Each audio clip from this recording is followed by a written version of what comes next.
on, I'm not so self-assured.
Well, 42 from AM 1430 WBEV. It is time now for today's community comment.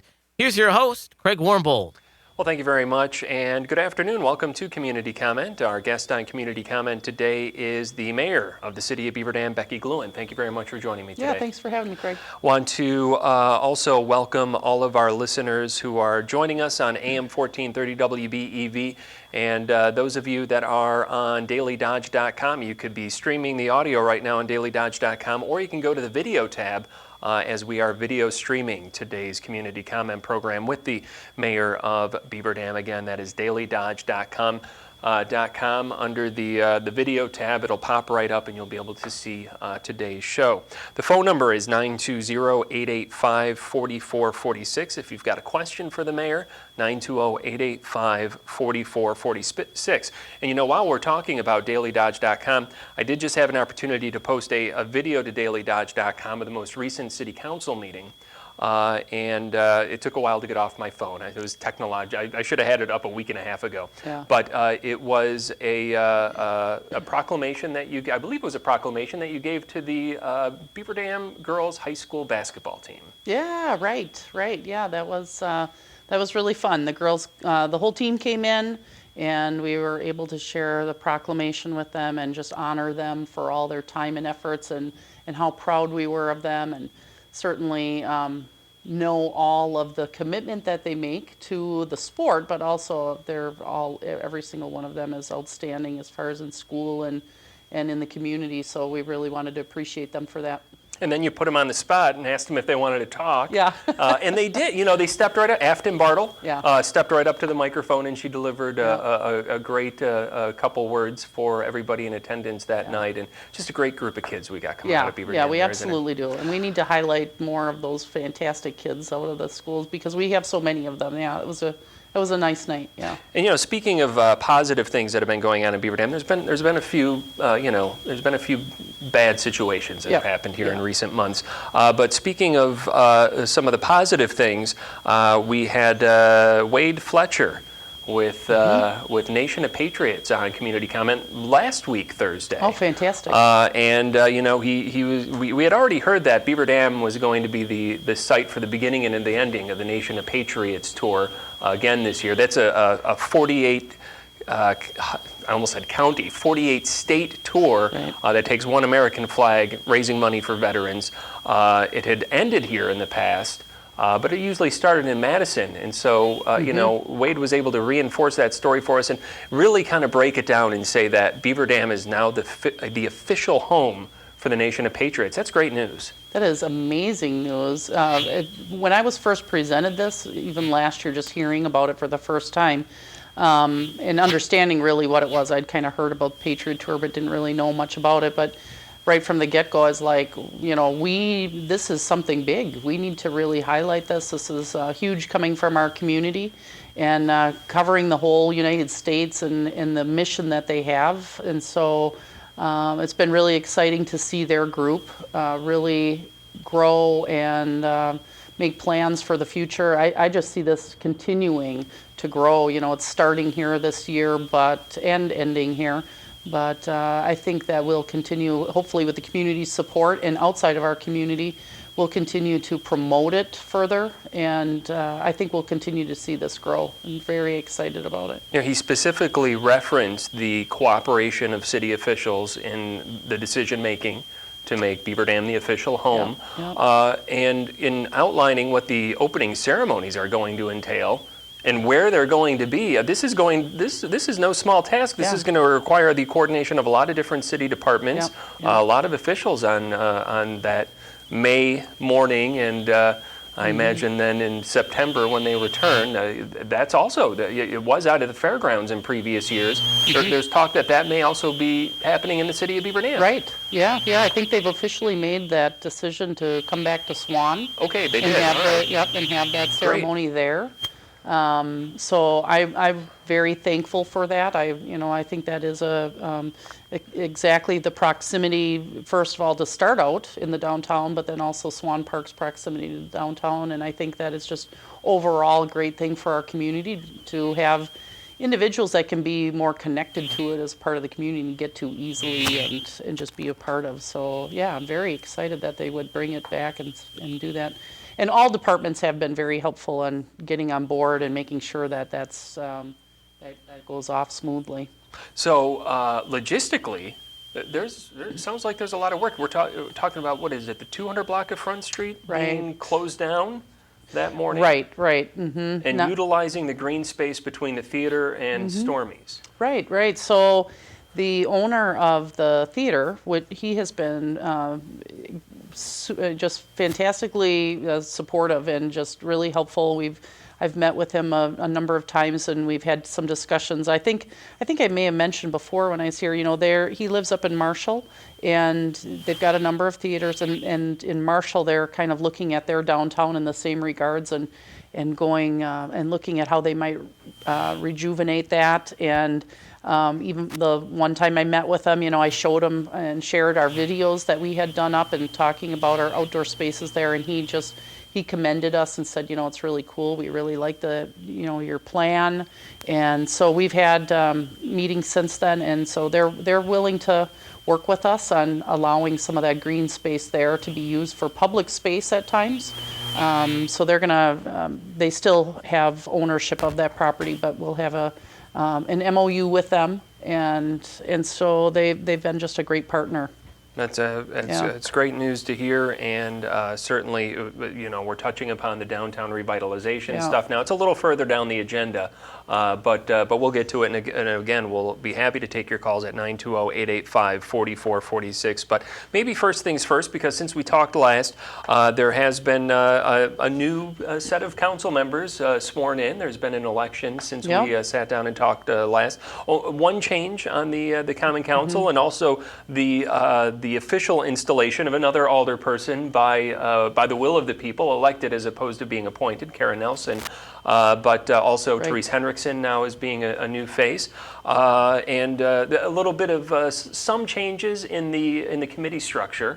I was hoping you could maybe tell us a little bit about some of the changes that you made. Yeah, sure. So first off, just congratulations to Therese Henriksen and to Mary Flaherty. Mary had served for a number of years on council, so we were just very thankful for her service and giving to the community on a couple of different occasions. And then also to Therese to step up and go through the competitive process. It's not easy, but it's exciting for her as well, and so we're just very congratulatory to her. And then to Kara, you're right, that was an election this time, so and kudos to her for stepping up and continuing to want to be a part of that. So I think she's gaining knowledge and leadership as well, so that's really nice to see. And then as far as committees, it was just, those are, some of them are yearly or every 3 years, every 5 years, depending on committees. And so as I've been working throughout the year on different issues, of course I'm working with a lot of different individuals, and so just felt like it's time sometimes for new ideas and change, and so brought in some new faces to a few of those committees that that I felt had some really strong strengths that would help on some of these committees. Yeah. Chris Olson, the chair now of the Operations Committee, which is kind of like the DPW committee-ish. Right, Parks. Yeah, Parks, and yeah. there's a few other categories. What is it about Chris that stood out to you as far as him being the right person for that committee? Yeah, so Chris has really started to step up into leadership roles. He's wanted to take more initiative with some things, and I especially liked, some of the things that he is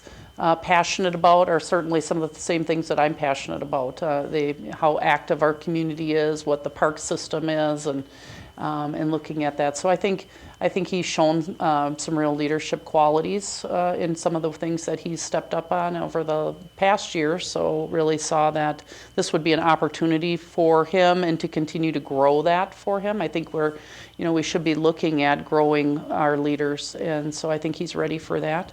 Also, Dave Hansen, he's really stepped up in some leadership roles as well during the course of the year, and felt like he would be, it would be good to put him in a leadership role on the Community Development Committee. So he's chair on there. That will also allow him to represent the city at the Economic Development Committee. That whoever's the chair of the CDC then is also on the Area Economic Development Corporation. Mm-hmm. Yeah. And we got a caller holding on. I apologize. Just a quick follow-up question here. Is the CDC, the Community Development Committee, doesn't meet very often, right. And it's kind of floundered a little bit in the past, wondering what its identity is, what its purpose is. Is the role of that committee changing under your leadership at all? Is it staying the same? Is it status quo? Right. And so, even last year when I first came on, that was a consideration of to keep that committee or not. I guess, and during the course of the year, you're right. I mean, didn't really use that a whole lot.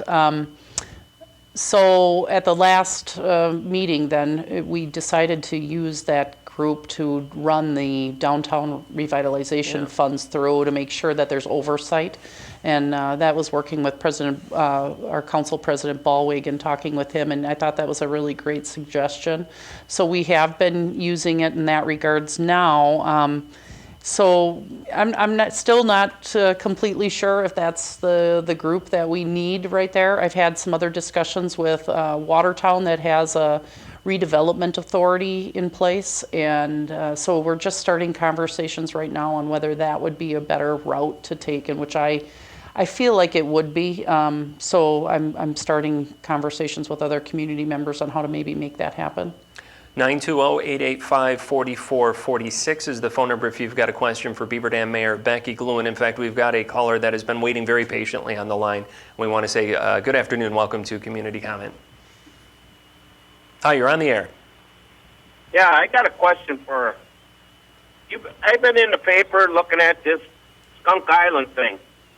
It's back and forth. They want to make a park out or whatever. There's nobody going to go out there and maintain it. And since you got that island, and then you got argument who's going to hunt it, who's not going to hunt it, who's it up for, why don't you just take the island and sell it? Sell it, it gets the city off the maintenance of it, it gets the city off of the liability of it, and somebody gets the island, and that's their headache, and you get the money to do what you want to put into the city. Why don't you do that? Well, I think the main issue with that is that houses the aeration system for the lake. So it's actually very important for the lake as far as, over the last, the last presentation we had from Laura, who came and spoke with us from the DNR. I mean, that the aeration piece that we really do feel is quite critical to the lake, and since they've implemented that and more of it, we have not seen the lake go into a winter kill. And so that's, I want to say it's been at least 20, 30 years or so. And so that whole piece of it is very critical to, and that's all housed on that island for the aeration piece. So we've had some discussion about, okay, if the Lake District is actually formed, a Lake District can own property.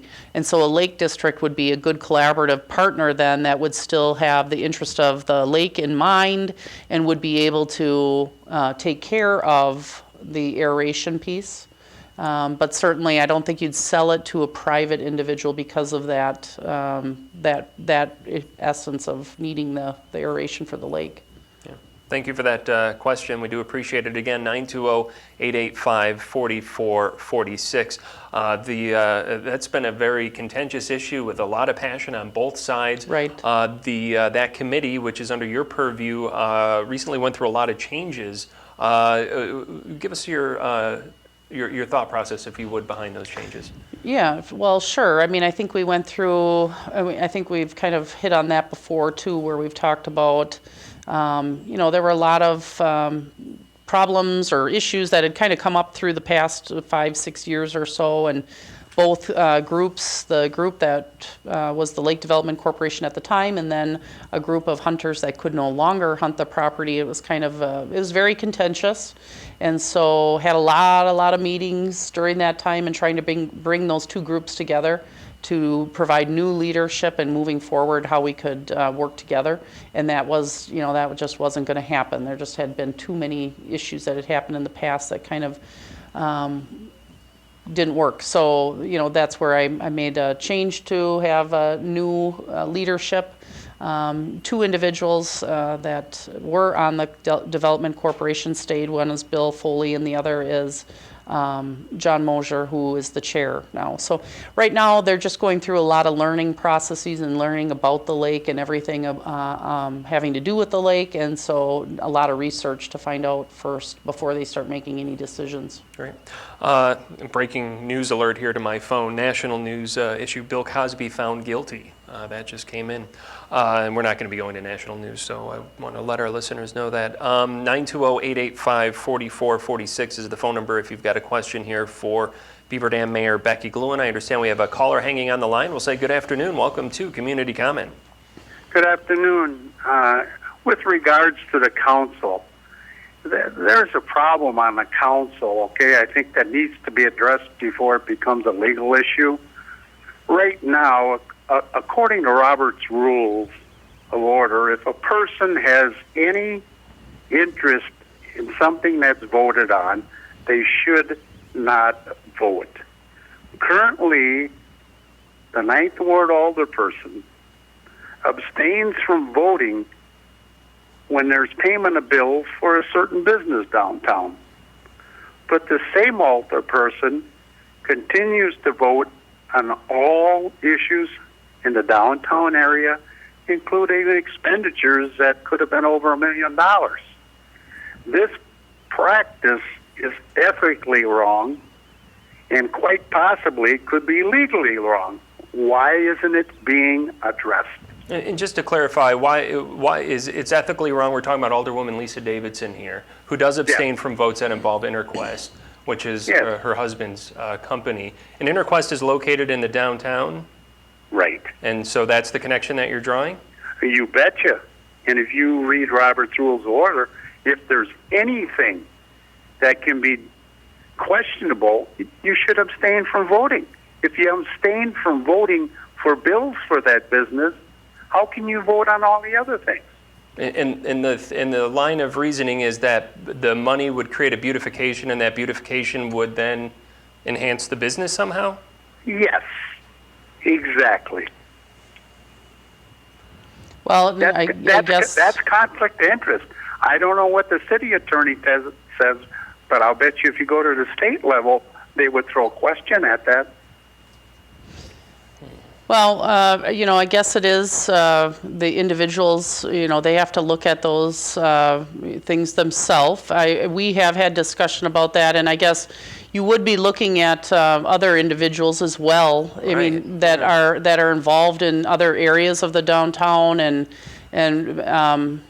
so I guess it's how far do you go? And so, because there are other council persons, I think that you could draw into that as well, in how you weave that. And pretty soon we get to the point where it's who's left to vote, but also who's allowed to run. I guess we want to encourage individuals that are involved in the community and are business leaders in the community to run for office. And so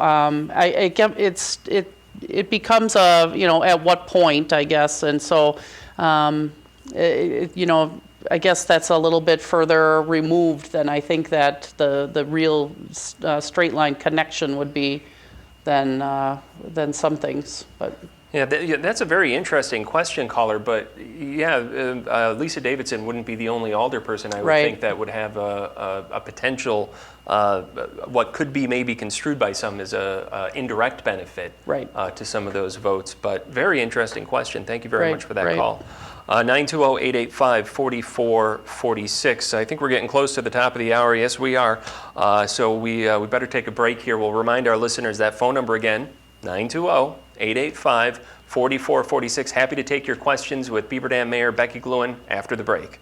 Find out what's happening on Wall Street every weekday here on AM 1430 WBEV with the Wall Street to Main Street Closing Stock Market Report. The Closing Market Report airs at 5:20 every Monday through Friday from the offices of your local Edward Jones Investment Advisors in Beaver Dam. David Geschke's office delivers the report every Thursday and Friday. See why Edward Jones Investment Advisors has been ranked among the best advocates for their clients. See Dave Geschke at 200 Front Street in Beaver Dam. AM 1430 WBEV Beaver Dam, streaming online at dailydodge.com. Take advantage of the Countryside Ford Quick Lane Works Package. Oil change, tire rotation, and free inspection. Just $39.95. No appointment necessary. Monday through Saturday, Countryside Ford, 330 Transit Road, Columbus. The Beaver Dam High School Agri-Science FFA and Beaver Dam Agribusiness Association present the 31st annual Something Special from Wisconsin Breakfast. This delicious breakfast will be served Sunday, May 6th at the Beaver Dam High School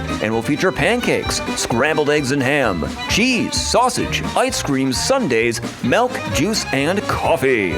All of these wonderful products from Wisconsin will be served from 7:30 a.m. until 12:30 p.m.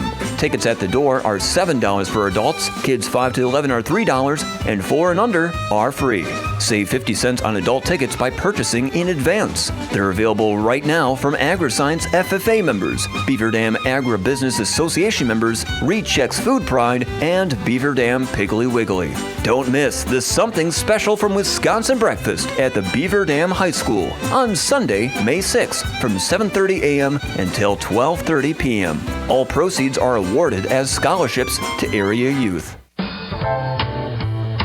Listen to WBEV online anytime at dailydodge.com. Brought to you by Beaver Dam Piggly Wiggly. 103 from AM 1430 WBEV. Hey, we want to check in with the Brat Fry going on at Countryside GM Auto Group in Beaver Dam, where Rick Arman is hanging out. Well, hey there, Cale. It is a beautiful day for a brat fry and a beautiful day to come out to Countryside GM. You can get yourself one of those fantastic Pernod brats and a soda for just $1.50 today. While you're out here, you can cruise the lot and look at some fantastic vehicles. And what they've done at Countryside GM Auto Group is they have a lot of vehicles that they were able to really put deep discounts in. Every once in a while, GM will come around and say, hey, guys, we got these real deep discounts if you want to go ahead and try to do them. And here at Countryside GM, they're like, yeah, buddy, we'll do those. And they have a bunch of vehicles right now that you can really, really save huge amounts of money on. Like, for example, normally when you look at saving a couple $1,000s on a car or on a truck, you're thinking to yourself, hey, I'm getting myself a pretty darn good deal. Well, they have a couple of 2018 Chevy Silverado half-ton crew cab LTs that are right now, get this, $13,000 off of MSRP.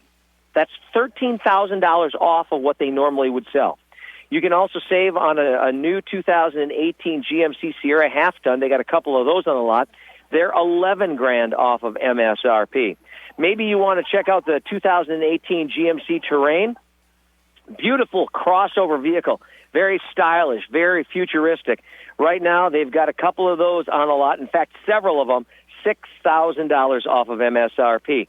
Plus, if you're looking for a pre-owned vehicle, Countryside right now has probably the biggest selection they have ever had of previously owned vehicles. I was talking to Tony, and he said, I've never seen this big of a selection of pre-owned vehicles. We're talking Grand Caravans, we're talking Equinoxes, Impalas, Journeys, Terrains, Escapes, Cruises, just about something for everyone. There's even 3 or 4 vehicles under $10,000, which is something that doesn't happen very often. So if you really are looking to save big on a new vehicle, check out some of those vehicles we were talking about with all that money off of the MSRP.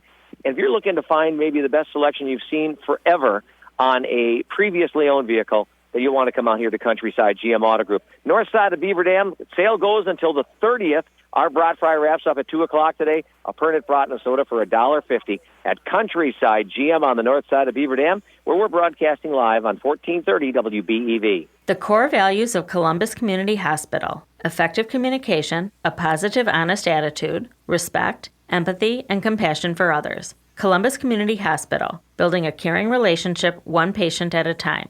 One more reason to choose Columbus Community Hospital. To learn more, visit columbuscommunityhospital.org. Get everything you need for your projects during Menard's Spring Catalog Sale. Save on our huge selection of shelters and canopies. Get a round-top shelter from Shelter Logic that has a waterproof shell and steel frame. It's built to stand up against the toughest elements and is perfect for storing cars, trucks, boats, and more. It's only $399 during Menard's Spring Catalog Sale. Get spring savings now through April 29th. Plus, Menard's gift cards are perfect for Mother's Day. Save big money at Menards. Tune into AM 1430 WBEV for coverage of the Milwaukee baseball game this Sunday and listen for the Columbus Family Dental Mystery Player of the Game. Listen to the morning show on WBEV the following Monday. Be the correct number caller when we ask who was the Columbus Family Dental Mystery Player of the Game. Get it right and you will win 2 tickets to a Milwaukee baseball game. Be sure to listen this Sunday for the Milwaukee Baseball Mystery Player of the Game, brought to you by Columbus Family Dental. How does Social Security and Medicare work? When is it best for you to receive these benefits? How does this affect you if you want to keep working? Hi, this is Sandy and Emily from Higher Insurance and Estate Planning. We're hosting a free class to help educate and inform you about Medicare and Social Security benefits and help you decide what's best for your future. To attend this free course, call us at Higher Insurance and Estate Planning at 887-0580. That's 887-0580. 8 minutes after 1 o'clock from AM 1430 WBEV. Time now for more of today's community comment. Here again is your host, Craig Warmbold. And our guest is Beaver Dam Mayor Becky Gluen. The phone number, if you've got a question, is 920-885-4442. A note to our listeners on AM 1430 WBEV. If you got internet access, feel free to check us out at dailydodge.com. Not only can you stream the audio live, but you could check out the video stream that we've got of today's community comment program, both live, and that'll be archived under the video tab a little bit later. And again, speaking of the video tab, I did just put up the Beaver Dam Girls High School receiving a proclamation from the city in recognition of their big wins. So check that out, share it with your friends, do all that great stuff. 920-885-4446, again, the phone number for the mayor of the city of Beaver Dam. So we talked organizational. Let's talk about a meeting that was held last night. Beaver Dam Plan Commission met yesterday, and there was a approval for a multi-unit apartment complex. I want to say 82 units spread out over a variety of different houses on the north side of town off County Highway B, just west of Elser Drive. The fire chief Alan Mantle, came out in opposition, not because of anything that that was in the layout or anything like that. It basically state statute that doesn't require sprinklers, which has been an issue of the chiefs for many years now. What are your thoughts about this situation? Right. Well, So, Chief Mantle, of course, he has expressed he's a purist, and he does feel like all buildings should have sprinklers for safety. Basically, it just comes down to the state doesn't require it, so we can't require it. That even though we might want to, we just can't. It's not allowed. So basically, it was to look at the plans and make sure that the plans fit into the area there, and otherwise we can't make changes to those restrictions. Right, you can't require sprinklers in buildings. No. The chief at one point seemed to indicate don't approve any multi-unit apartment complexes. Mm-hmm. Well, I guess, are you talking about over 20 units, then the state does require you have to have sprinklers. Right.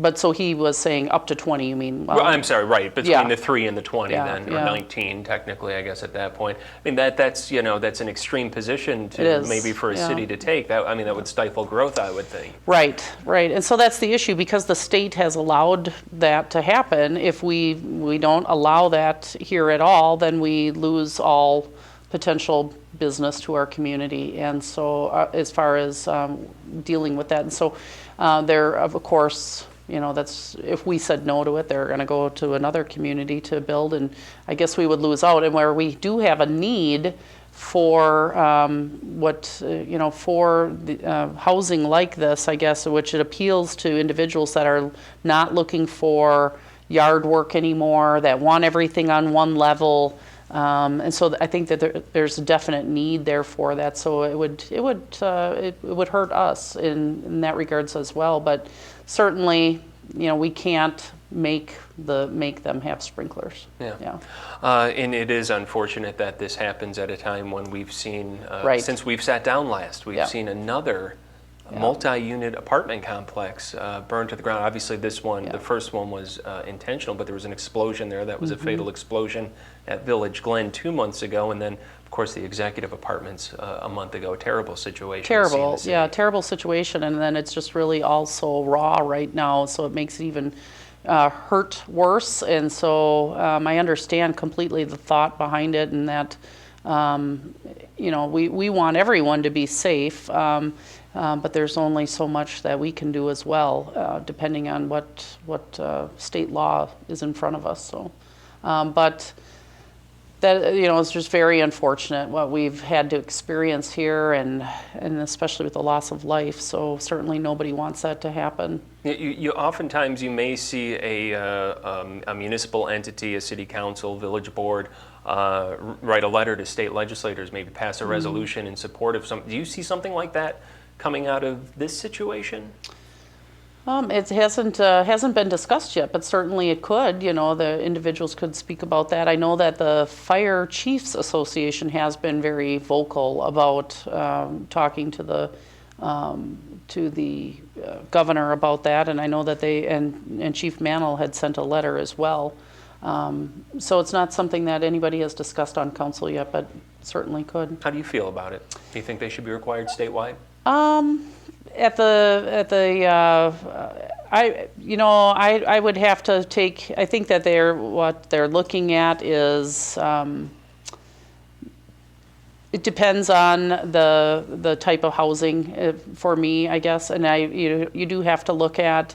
Do you require sprinklers for everything? And I think you have to have some type of ability to make things work as well. And if that's not, if they're putting other safety parameters into place, which they have, they're putting in firewalls between each of these units, and they're all on one level. To me, that makes sense as far as providing a great deal of safety level without having to do sprinkler systems within all housing complex. We could look at all residential housing complexes as well and saying that, we would have to include those. So anyway, I do just think it's, when you're looking at certain projects like this, that maybe some other types of safety measures are going to, be good for that. All right. 920-885-4446 is the phone number if you've got a question for Beaver Dam Mayor Becky Gluin. Again, 920-885-4446. Maybe we should jump into downtown revitalization. Okay. What's the latest? Where are we at? So we had the funds set aside for 3 different areas. One was to look at possible building purchase and tear down, and then a second piece is facade improvement, and as well as specific improved spaces as far as public spaces downtown.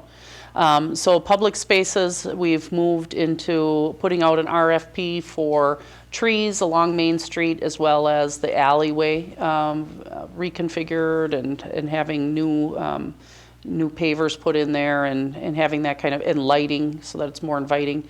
So that is out right now. That is due on April 30th, so we'll have some bids in at that time, we hope. The facade improvement piece, that'll be going to council on May 7th for a review of the guidelines that we have right now for use of those funds. So we're bringing that forward to hopefully have them. Again, we have a great system in place right now that goes through the Landmark Commission. I'm looking to emphasize exactly what the Architect and Plan Commission, the planning group that worked on the downtown revitalization piece, that they emphasize is that we need to focus on Front Street first and on those Front Street buildings.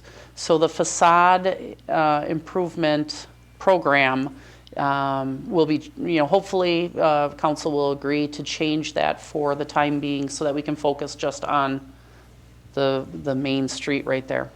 As far as the building, we're in conversation with 2 different individuals and working on what that would look like as far as purchase and then tear down and costs of that. And there, difficulty between, there's always that concern about tearing a building down between 2, and then what are the issues on the walls for the other 2 buildings. And so those are all conversations kind of going on right now. And amazingly, Beaver Dam has had experience with that. Yeah, pretty much have just on the other side of the street, having to tear buildings down while keeping walls up on the other side. And that is the plan as we stand here today, to use, is it to remove the building entirely, or was that pass-through idea? Is that being considered at all? So we did, that was part of the consideration, is to instead look at keeping the upper floor and then having the underneath open so that there was a pass-through underneath. The buildings that we're looking at, actually, by the time you tear out and then you have to insulate under that first floor, you're going to be looking at a 9 to 10 foot pathway, which is going to be really kind of tight, I think, and feel more like you're walking in through a cave than it might be if it were a little bit more expansive. So I don't know that that's going to work out in the property that we're looking at right now anyway. So demolition of a building. Do we know which building yet? I forget. Well, we're talking about 2 different buildings right now, and so we don't have one identified yet. But that'll come before council, probably at our May 7th meeting. Okay. What committee is tasked with looking at this? Is it a city committee, an ad hoc committee? So that's the CDC committee. So everything is running through CDC. Right. So they initially, I just got a no meeting notice for them. Shouldn't they be meeting?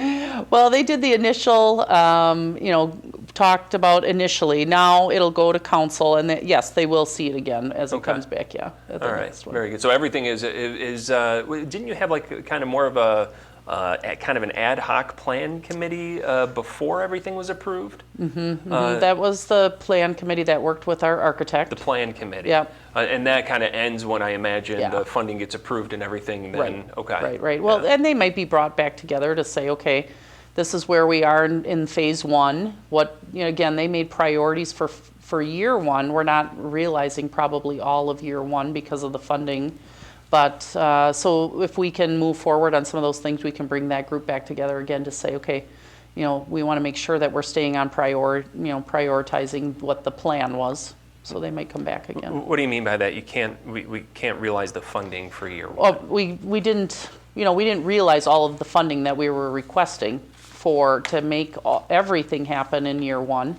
So some of the things that we planned on for year one might not entirely happen, and so then we might have to put those, continue to work on Front Street in year two instead of having done it all in year one. Does that mean we don't have to borrow money in year two? That means we will if we continue, because we didn't do all of, we're just spreading it out further than doing it all at once. Okay. Yeah. So what are we going to see done before the cold weather sets in? Well, that's a good question, because we have to work first with a lot of construction crews and making all in purchasing property. It's kind of like, well, if the seller is willing to sell or not, and how long that takes, and then working with construction and all the planning, and then the takedown. I'm hoping by fall that can happen. The trees and alleyway should be done. The facade improvement program should be moving forward. Now, that's then about us promoting it to the business owners. They'll have to contract with contractors to do the work, so that will be started. I'm always surprised at how long everything does take to get moving, and so I would expect that because of our late start, it's going to affect us a little bit more, and that we'll probably see more progress happening in 2019, but that we'll see a beginning happening by late summer, early fall this year. What do you mean by the late start? The late start, we had the CIP, and the CIP was completed, mid-March. And it really should be completed in November and December when we're doing the budget. So that was part of the conversation, I guess, when first initially going through and talking budget with staff, is saying, when is the CIP usually completed? And we're saying January, February, we can, beginning of March. And so we were working toward that, when actually it should be completed at the same time we're going through the budget process, so that we're done by the end of the year. And then you can get bids out right away at the beginning of the year. So that will happen this year.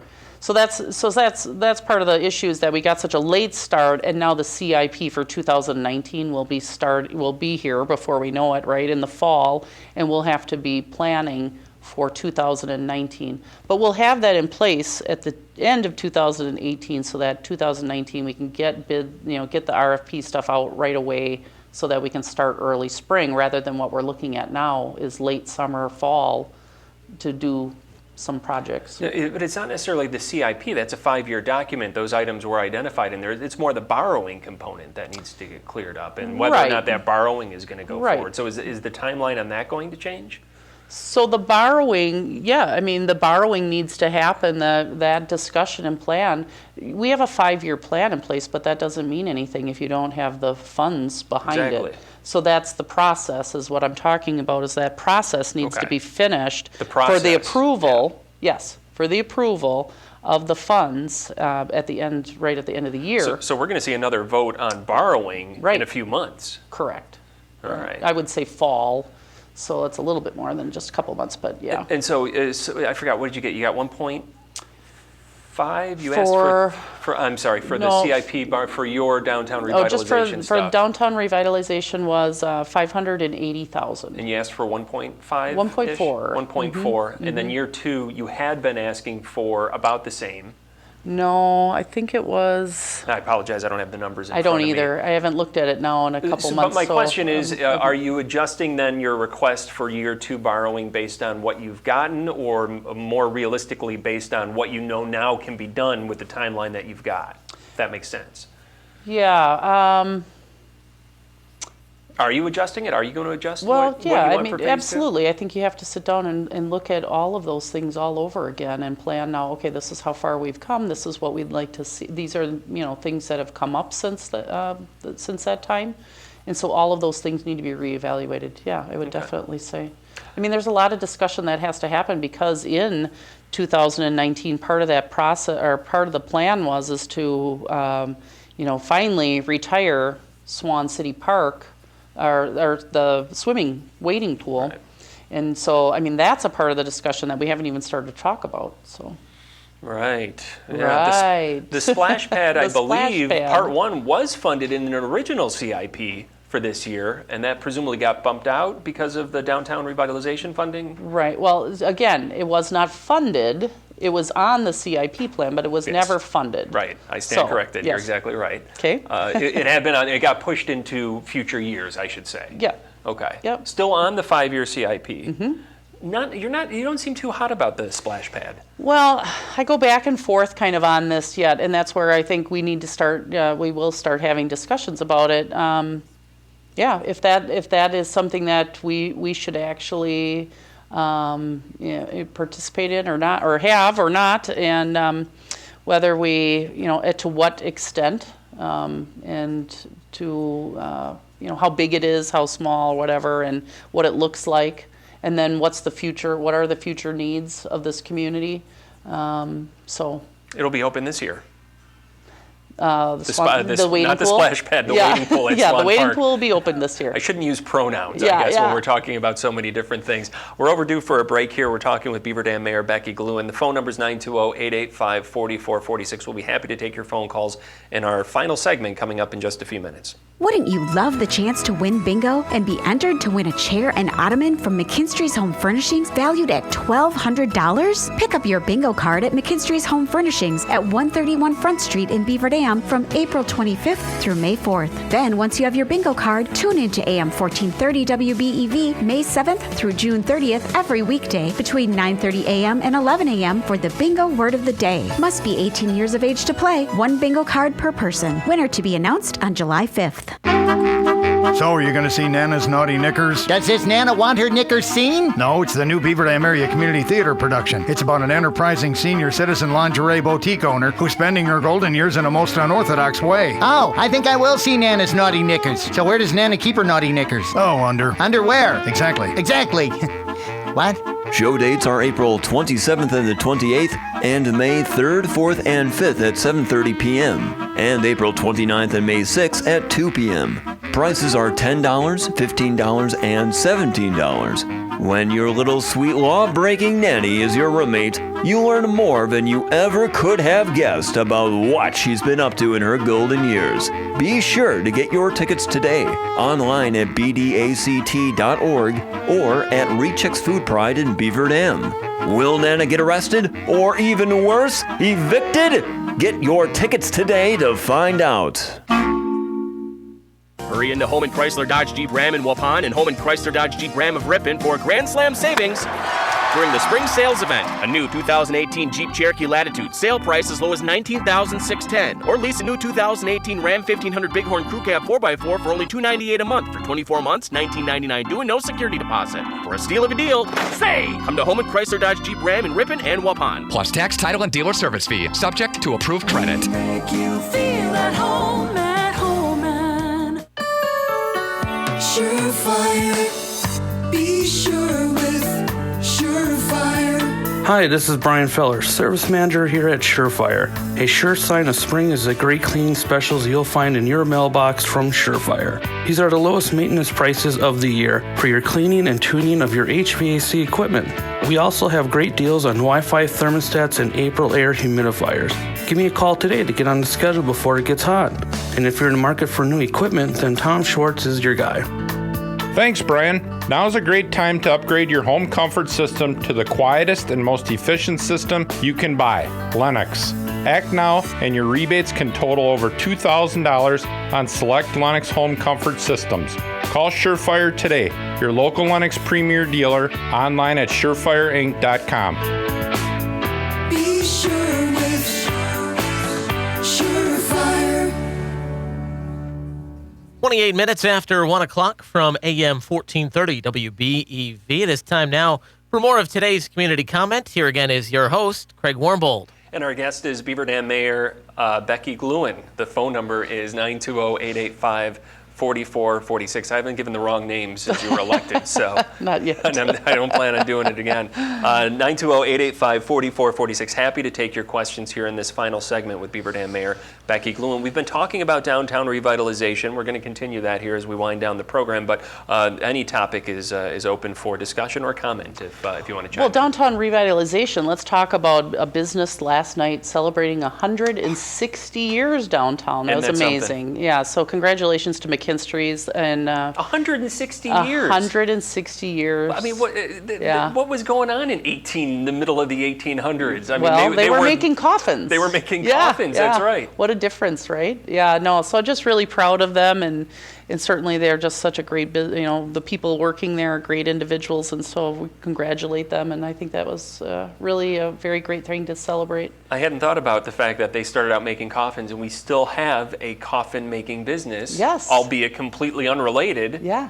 In the downtown area. That's really really taking off as well. Their business is going really well, and so they're doing a nice job. We're talking about Northwoods now? Northwoods Casket Company. Casket Company. Yeah. Very good. Yeah, I had the pleasure. I couldn't make it to the chamber open house for McKinstry's because I had previously already been invited to the Wisconsin Women in Government in Madison at the Monona Terrace. So the league had contacted me and invited me to attend, as well as some other individuals, and it was really a fantastic evening to talk about women in leadership roles. And so I was very fortunate to hear Samantha Power speak. She was a former UN ambassador to the U.S. She had a wonderful speech that was just really inspiring and talking about not only women in politics, but women in leadership roles. And, we still have a long ways to go, but it's really encouraging to see women step up to some more of these leadership roles. Sometimes I forget about it a little bit. I think Beaver Dam seems quite progressive as far as a lot of groups and committees and things that I work with are very, very balanced. And even our council is very balanced. We have 8 men and 6 women, so we're pretty close there. And then I see a lot of women in those leadership roles and committees. But really, when you talk about less than 10% of women are mayors in the country. So and then Samantha Power spoke about how if we continue on the path that we're at right now and how more women are stepping into these roles, we should attain equal representation in about 75 years. So really to think about how women are stepping up and taking on positions and sometimes, just putting themselves out there. I think that everyone that I work with is more than capable of doing that, and we need to support each other. And so I think it's an exciting time, but also to just encourage individuals. So that was a fun night for me to participate in that. And yes, you are correct. There are 8 male aldermen and 6 alderwomen, but on the council there are 8 elected males and 7 elected females. Ah, correct. Just a minor point there. Thank you for pointing that out. I think should be should be made. So 920-885-4446 is the phone number. We got a caller hanging on the line. We'll say good afternoon. Welcome to Community Comment. Good afternoon. You're talking about doing like a walkway effect from the back of Main Street to the on Main Street.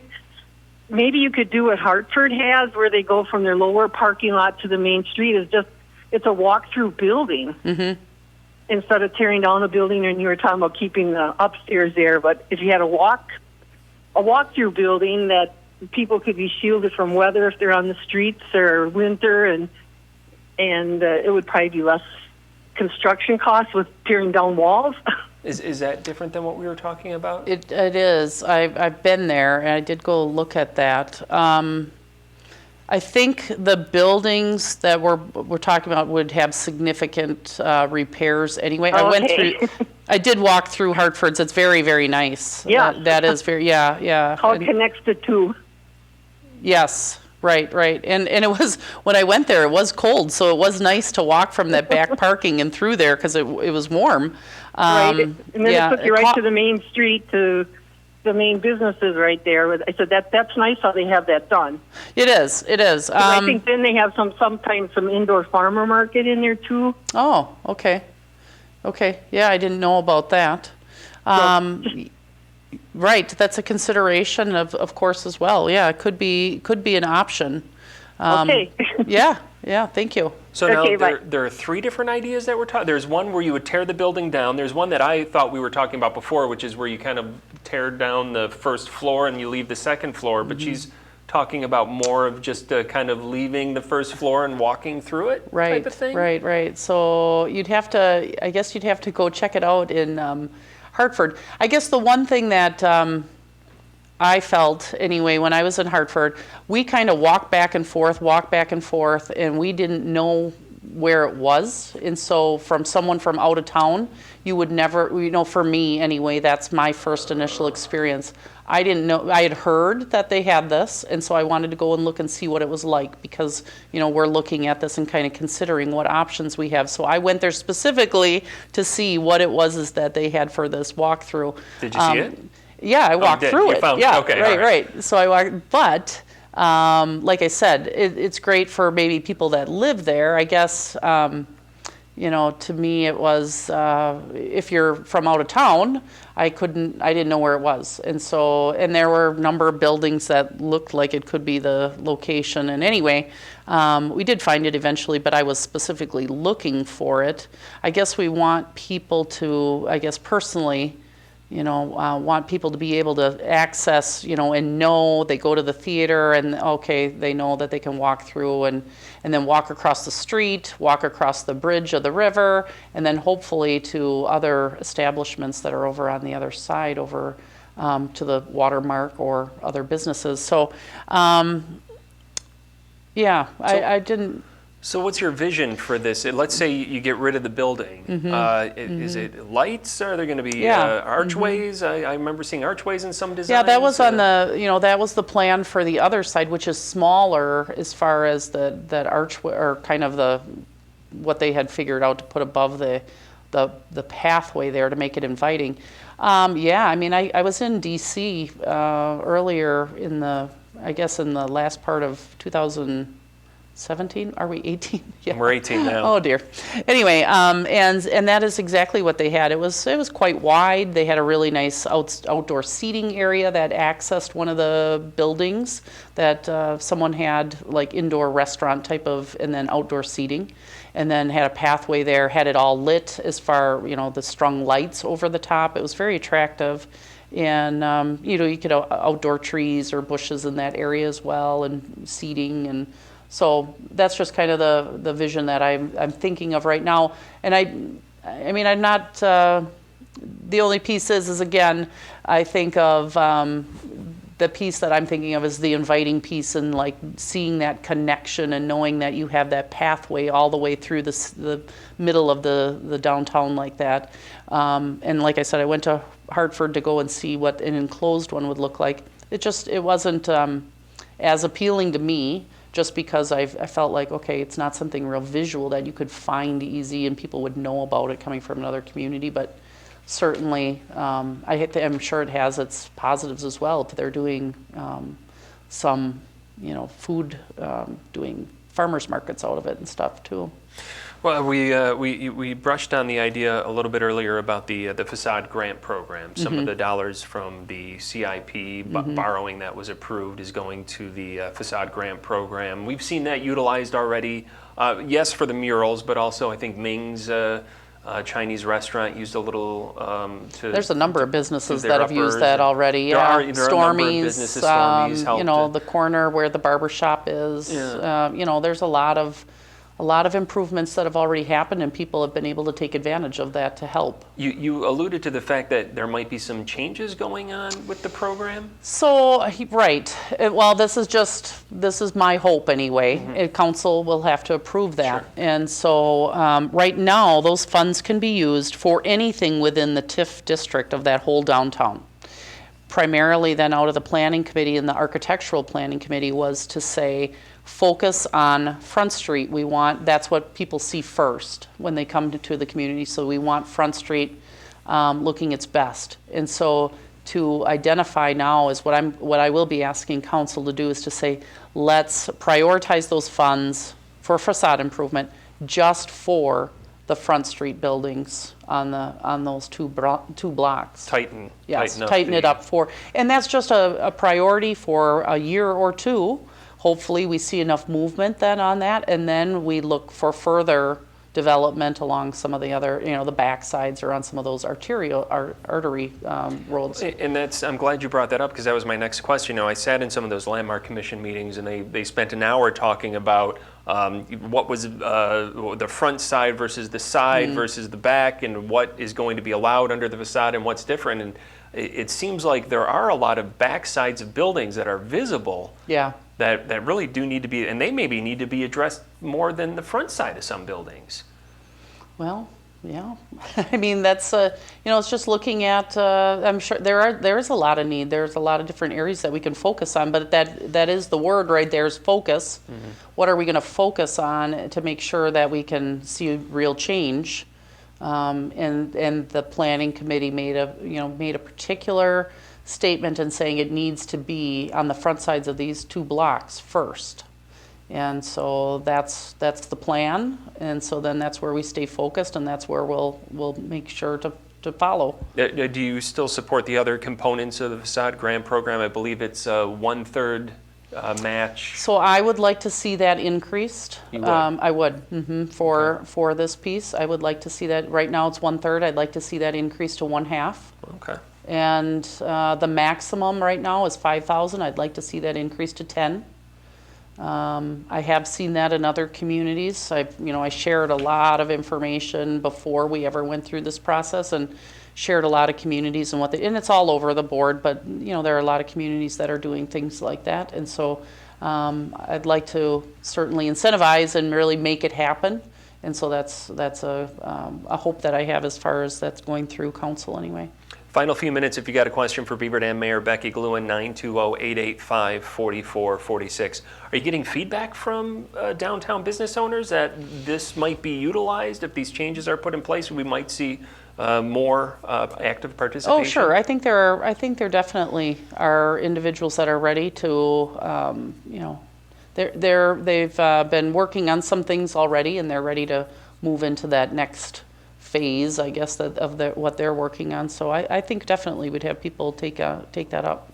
Well, one of the things that came up a number of times throughout the course of the discussions with the CIP and borrowing for downtown revitalization was the fact that the city should invest dollars, and the investment on the part of the city will beget investment on the part of private businesses and in the downtown business community. Where are we at with that? Are you hearing anything? Are we seeing anything? Has there been a concentrated effort now that this funding has been improved that you've seen from the business community in stepping forward and trying to give something back on their own to the downtown, or work collaboratively with the city? Okay, so you're talking about working to. Those are all conversations still having right now, and so there are a lot of different groups I'm meeting with and talking with. I think people and group or businesses, community groups are open to it.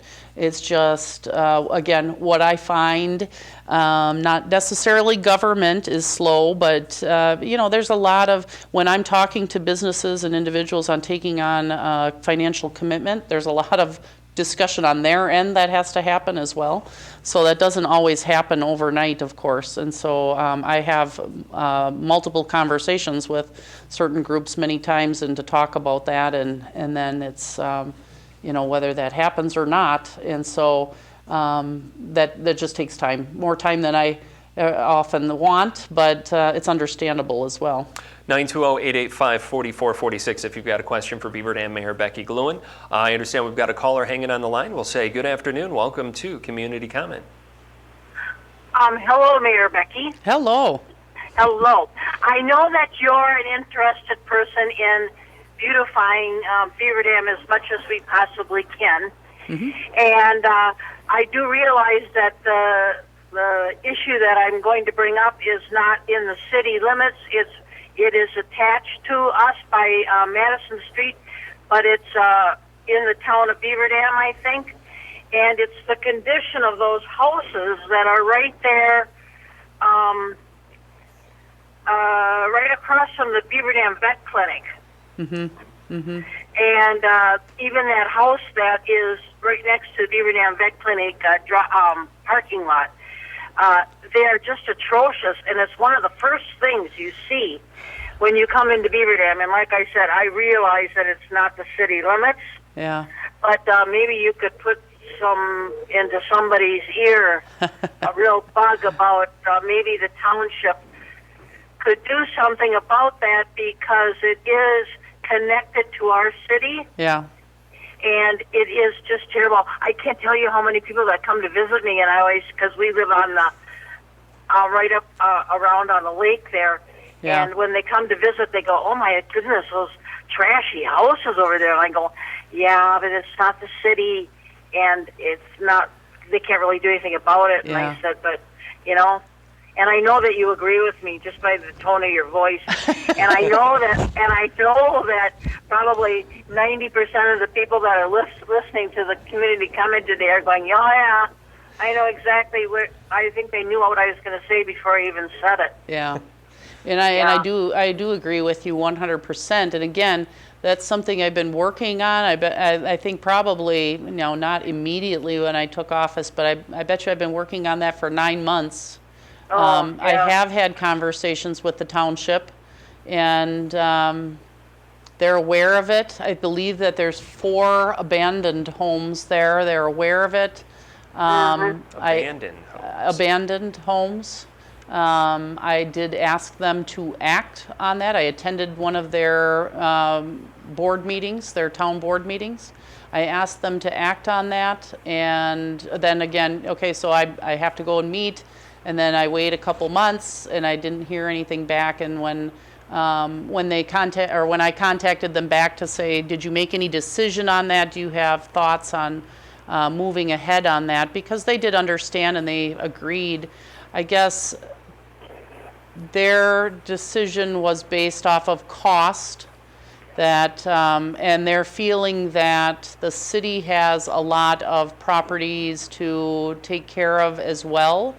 And they maybe weren't interested in acting on some of those properties until the city took care of some of the other properties that we're looking at in the city. So it's a little bit frustrating, I'll be honest. And so, I'm still having other conversations with other possibilities on trying to make something happen there so that we can get that taken care of. Again, it just takes a little bit longer than I would like, but it is something that I've been actively working on for quite a while.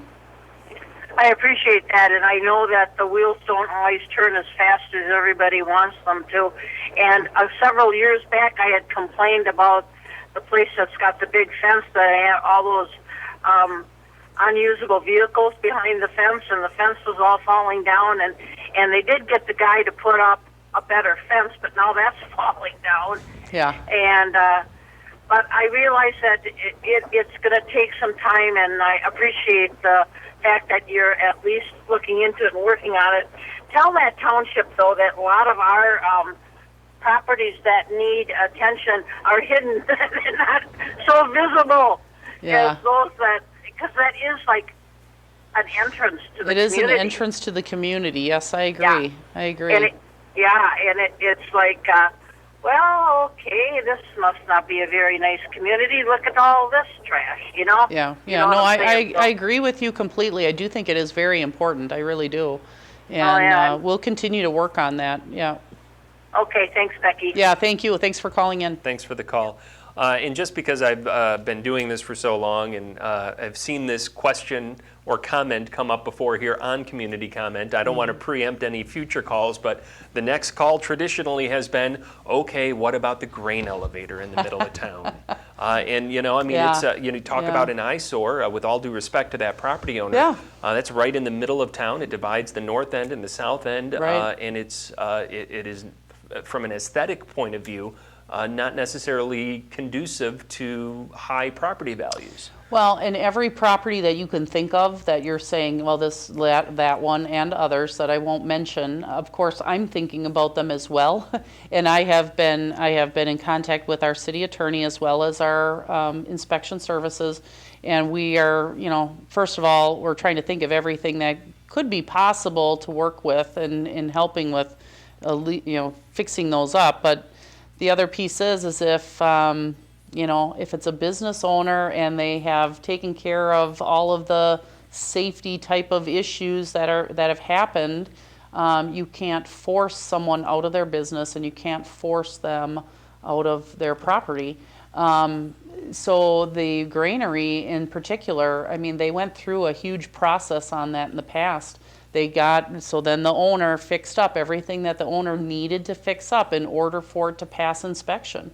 And then you sit there and the state, and I will say the state now just put something into place as well, and we're still looking at what this legally means, but there is some type of verbiage saying, we can't require certain aesthetics for particular, and so I don't know if that's new buildings or existing, or if it's residential. So that's something that we'll have to look at as well. Work is being done. Yes, continually, yeah. Well, the time on the clock says that we're getting near the end of the program. Before we wrap things up, though, since the last time we talked, the Beaver Dam community has lost two prominent members. One of them being former Mayor John Oman, and the other being businessman and the current Chamber Citizen of the Year, Jeff Kitchen. Your thoughts? Yeah, well, like you said, just a hard time right now for losing two very prominent individuals. I know I didn't know John Oman, but certainly he had a lot of leadership roles within the community, and certainly serving as a public servant. I have a new appreciation for that, and just want to thank him and his family for the commitment that he made to our community. So that in itself is, putting yourself in that position as mayor. So I was thankful for everything that he had done for our community over the past years. Jeff Kitchen, I knew quite a bit better, having worked with him a lot at the chamber, and he just had such a huge impact on our community in many, many different ways. He was very giving. And as a business leader, he wasn't a public servant, but it was in a different way. He was as a business leader, and certainly loved Beaver Dam and looked for ways to always improve our community, and was an individual that made investments in order to improve our community. So just think the world of him, and it's a real loss for our community. He really had a lot of different ways that he stepped up, and he was just named, of course, he and his wife Shirley were named Chamber Volunteers of the Year, and and that just speaks, again, that was the second time he was named, just because of his commitment. He really was, it's sad to have lost him, and just all around, because he was a great person. Certainly, and our condolences to both of those families from those of us here at WBEV and WXRO. But also, I guess, is the silver lining, the work that they did in the community really does kind of inspire the rest of us to kind of maybe go that extra mile. Yeah, I think so. I think there are a lot of individuals. Our community, boy, I'm just really proud of all the individuals here that step up over and over again, and new individuals. It's exciting to see people get involved. I put out on Facebook just recently that is looking to form a group to talk about bike opportunities, bike committee, to look at bike paths around the community, how we might identify those and make a bike path around the community. Well, anyway, that just has gone crazy, and there's a lot of people that want to give input to that, and so I'll just let people know that we're going to have a meeting. I got to look here. I wrote it down. You're listening to AM 1430 WBEV's Community Comment Program, streaming live at dailydodge.com in audio and video form today. Well, find good. it? You got that in? Well, I it's didn't buy enough time May. for you? I thought I had. No, I thought I had it at my. I knew what I was doing here. I bet folks the can- 15th, May 15th you go. at 6 p.m. at the library. There you go. And this is a bike group to look at building a path around the city? Well, of no, Beaver not Dam? not building it, a but path. designating, Just I should say. designating. Yeah, Designating yeah. a path Where should around. it go Yeah. and what routes and yeah. Mhm. And this is, in addition to that, aren't you putting together an Adopt a Park That committee or has something? gone through. How's that going? Yeah, but that's gone fantastic. Good. We already have 12 individuals or groups that have adopted parks, and so they are going to be. They agreed to commit to 1 to 4 times going to the parks and helping out, and so we've got InterQuest, we've got the hospital, we have the Lions Club, the Rotary Club, individuals that have Xander. I can't think of his last name. Do I need to buy more time for you? Yeah, please. How much does it cost? Right. So anyway, So yeah. if you're an individual out there, a Yep. business, maybe a Boy Scout troop or a church group? We've got a Boy Scout group already joined up, a Girl Scout group that's going to be joining. So go to volunteerdodge.net. You're at Volunteer Dodge. volunteerdodge.net, and that'll connect you to the Adopt a Park program. That's a great way to get involved, and for younger kids, and to, teach leadership and volunteering to our younger kids. Well, it's great that 12 groups and individuals stepped forward. Unfortunately, Yeah. Beaver Dam has got 4,821 parks. Oh, yeah. So, but we do have a large amount of parks. There's plenty more parks to go around. What are we at, like 24, 25 maybe yeah, now, yeah. designated parks in the city? So- I'm being facetious. But, Right. But there are a lot of There's a parks, lot. and there's a lot more that needs to be done. Yeah, absolutely. So we could use a number. Wilson School just signed up. The whole school, all of the students and the staff. They're Really? going to be working, yep. And so they're going to, staff are going to take care of the park 2 times. They've adopted Tahoe. Okay. But we can have multiple groups working at parks. But anyway, they've adopted Tahoe. They're going to do, staff will take care of 2 times over the summer, and then with students in the fall and the spring. How cool is that? So volunteerdodge.net. Yeah. You've got a Facebook page that Right, sounds like yep, has Mayor some of this Becky stuff Gluen. on there. Mayor Mhm. Becky Gluen. Is where are we at with the city website? Is that getting Yeah, Facebook? so good thing to bring up too. That'll. Good thing we still have a few minutes left in the program. We have that rolling out, hopefully coming up here in June. Excited about that. We Oh, just okay. we've been working on our branding, and that'll be coming back, a branding logo tagline from our developer. Okay. Coming back here at the beginning of May. Tagline? We have a new Tagline? tagline? Yeah, What's we our- will. do We know what our will. tag now- Well, we don't. Can we announce it here don't on Community no, Comment? we cannot yet. But maybe we can soon. But maybe we can soon. I'll take That'll that. be coming next, beginning of May. So, and then we'll do a presentation on that as well. So that'll be Great. coming. Yeah. So that's exciting. A lot of Blue Zone stuff going on. That's all connected, of course, with the bike stuff in the downtown. And I want to give a shout out to restaurants that give healthy options. I think that's just really nice to identify in their menus. I know that we like to eat out a lot. And I'll give a plug in here for Benvenuto's. They have this, first of all, their Brussels sprouts.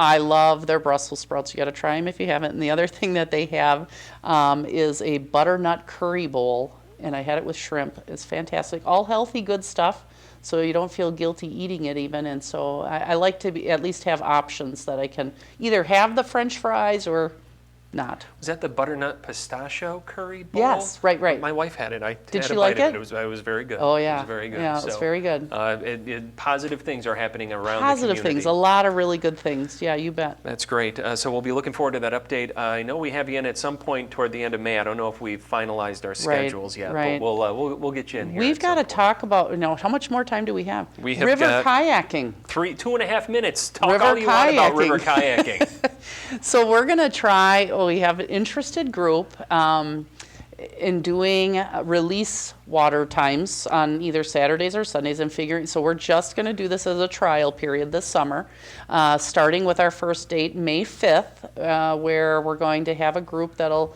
do a trial on the river we're going to do the Going in where? Kiwanis. What's that? Going in where? Where do they start? Where are they going to launch? They can launch over by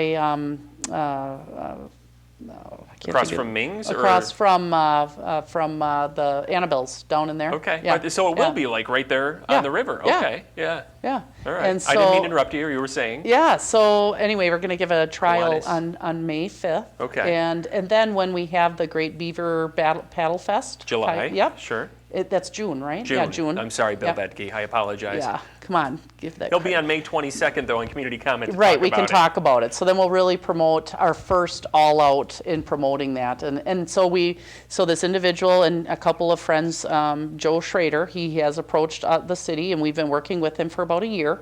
And he and a few other people have done river cleanup. And we have a designated spot to take kayaks out that actually has a county area that's county land that we can have parking. And so, we'll just designate, if we can anyway, we're going to try it this summer to increase, make sure that we have the correct water flows, kind of the level that we've kind of identified that make it fun. And That's May 5th? May 5th. And you'll be launching on the river, and there's a cleanup associated Well, first, with it? no, that's going on right now. Oh, okay. Okay, but that's the Kiwanis do their duck release on that morning. Right, yes. Yeah. That's Yeah. what you were saying with the Kiwanis. Right, I think they're right. all sold out of Before those you tickets. if they're interrupted me, not. I Before think. I interrupted you, I apologize. But I interrupted you because we've got mere seconds left. Okay. And I got to wind down the Seconds. program.